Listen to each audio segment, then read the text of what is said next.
Mary, today you're teaching us all about how languages can actively promote spiritual, moral, social and cultural development in your school. Tell me first of all why that's so important for today's pupils. Well, it doesn't matter what is examined in your school, what subject or curriculum area.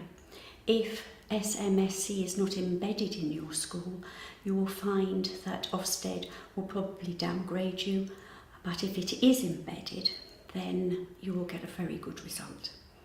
So how can schools actually make sure that that's the case? How do they embed that so that it's, you know, it's there for Ofsted to see, for the parents to see, and for the children to literally absorb within their everyday schooling?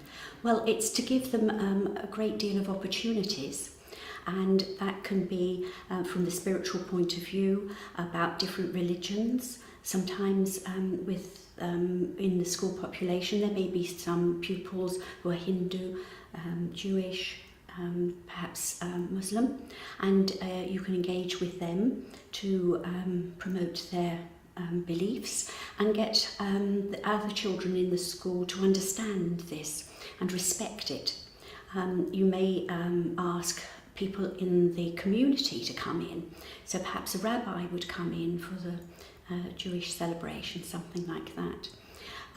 Morally, if we look at our reward system in school, see that it's fair, make sure that the children are engaged in enjoying what they're doing and respecting others. And if there has to be sanctions, then these are to be explained and agreed, not just within the school, but with the parents as well. So we've then got social. This is, of course, a wonderful time to join in with lots of other people from around the world. Again, look at your school community, see what events you could put on. It might be storytelling, it might be cuisine, it might be dance, music, art. It could even be scientific, because quite a few scientists are coming into the region and they can bring their knowledge with them to share with the children. And it's also to do with great respect of difference. So I've done social and moral, spiritual. Cultural. Well, cultural is the one that everybody thinks of when they're dealing with primary modern languages, because it's dealing with another culture. Interestingly enough, in the programme of study, there is only one sentence about culture, and that's the very first sentence, and I bring this to the attention of the teachers. So you cannot study a person's language totally in isolation.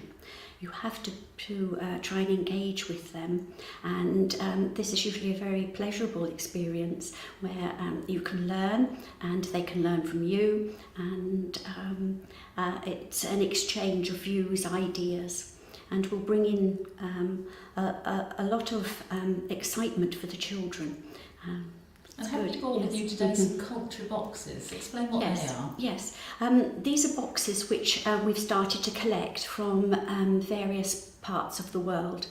Most of them are a full country, but when dealing with France, we've tended to do it more in region, and the first region we've done is Nord-Pas-de-Calais, because we've got links with there.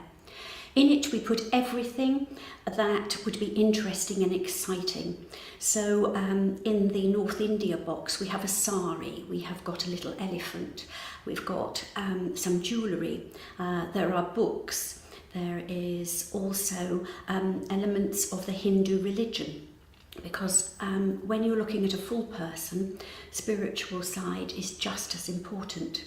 So there are postcards of the Hindu gods and a little statue and some explanation as well.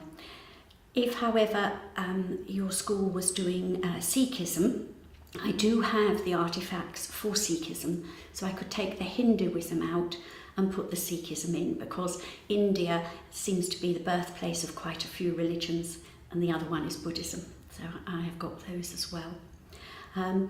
Other parts of the world are very exciting. For instance, we've got an Australian box, and a lot of the animals are featuring there. We've also got a box from Hawaii, and we've got things that you can make a party with, a luau. So there is the lei, the flowers, the grass skirts, music, books as well, because they're very interesting islands. And of course Barack Obama was born there. Then we go to South America. We've got Brazil and Ecuador. In Brazil it's mainly on the Amazon region. Then we've got in Africa, South Africa, but we have recently taken 2 boxes, one from Senegal and one from the Côte d'Ivoire, which are both French speaking. So if your school has French as its target language, these would be interesting to you as well. Very interesting indeed. Yes, they are. And we've got Oriental boxes too, from China and from Russia, and several of the European countries.